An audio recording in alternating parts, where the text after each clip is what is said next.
नमस्कार, राजनीतिक खबरों के सबसे दिलचस्प ठिकाने में मैं रुपेश मिश्रा आप सभी का स्वागत करता हूं। राजस्थान की सियासत में ऊहापोह की स्थिति बदस्तूर बनी हुई है। बड़ा सवाल है कि आखिर सचिन पायलट पर्दे के पीछे से खेल क्यों खेल रहे हैं, और साथ ही साथ जिस प्रकार से अब पूरा खेल नंबर गेम में तब्दील हो गया है, वहां पर कई सवाल खड़े हो रहे हैं। साथ ही साथ सियासत के पंडित ये भी कह रहे हैं कि जिस प्रकार से ज्योतिरादित्य सिंधिया ने राजनीतिक साहस दिखाया, उस प्रकार से सचिन पायलट साहस नहीं दिखा पा रहे हैं। लिहाजा अब देखना होगा अगले कुछ घंटे में कि किस प्रकार से राजस्थान की सियासत करवट लेती है, क्योंकि एक और अशोक गहलोत अलग दांव खेल रहे हैं तो सचिन पायलट अलग। क्या है पूरा माजरा, इसे विस्तार से समझने के लिए देखिए हमारी खास रिपोर्ट। मुख्यमंत्री अशोक गहलोत और सचिन पायलट के बीच सियासी शह और मात का खेल बदस्तूर जारी है। शायद इसी का नतीजा है कि राजस्थान की सियासी पटकथा भी मध्य प्रदेश की तर्ज पर लिखी जा रही थी।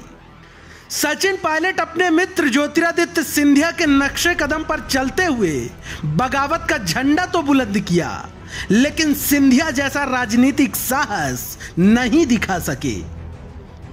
इसी का नतीजा है कि सियासी रण के पहले राउंड में ही मुख्यमंत्री गहलोत ने विधायकों के समर्थन का दम दिखाते हुए अपनी सरकार पर मंडराते खतरे को फिलहाल के लिए टाल दिया है।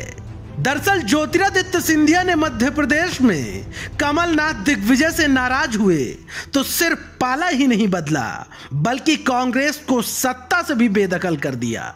वहीं राजस्थान में सचिन पायलट ना तो अशोक गहलोत को सत्ता से बेदखल कर सके और ना ही अपने समर्थकों को एकजुट कर अभी तक कोई राजनीतिक निर्णय ले सके।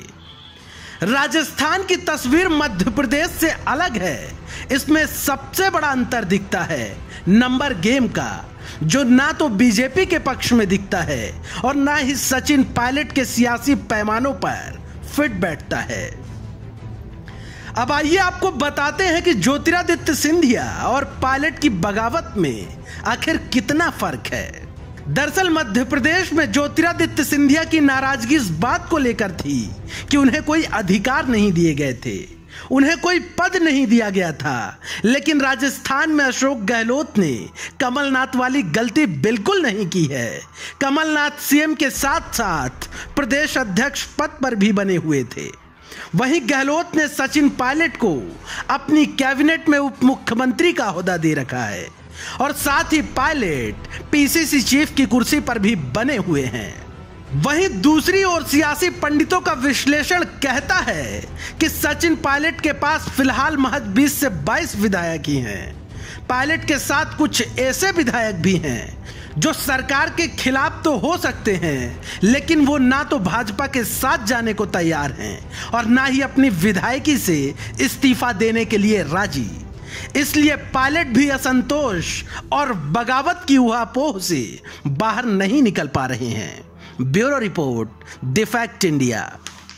तो दोस्तों देखिए आपने हमारी ये खास रिपोर्ट कि किस तरीके से मध्य प्रदेश और राजस्थान का जो सियासी परिदृश्य है वो कितना अलग है, किस प्रकार से ज्योतिरादित्य सिंधिया और सचिन पायलट की जो राहें हैं, जो मजबूरियां हैं, वो कितनी अलग थी। क्योंकि यदि मध्य प्रदेश की बात की जाए तो ज्योतिरादित्य सिंधिया के पास वहां पे ना तो पद था और तमाम कई तरीके की राजनीतिक समस्याएं थी, लेकिन सचिन पायलट के पास यहां पे उप मुख्यमंत्री साथ ही साथ पीसीसी चीफ का ओहदा भी है। लिहाजा तमाम सवाल खड़े हो रहे हैं, लेकिन आज जो निगाहें बनी हुई है वो आला कमान के बड़े फैसले पर बनी हुई है कि क्या आला कमान आज कोई बड़ा फैसला लेगा। दोस्तों इस खबर से जुड़ी तमाम जो बड़ी अपडेट्स होंगी वो हम आपके पास फिर से लेकर हाजिर होंगे। तब तक के लिए नमस्कार।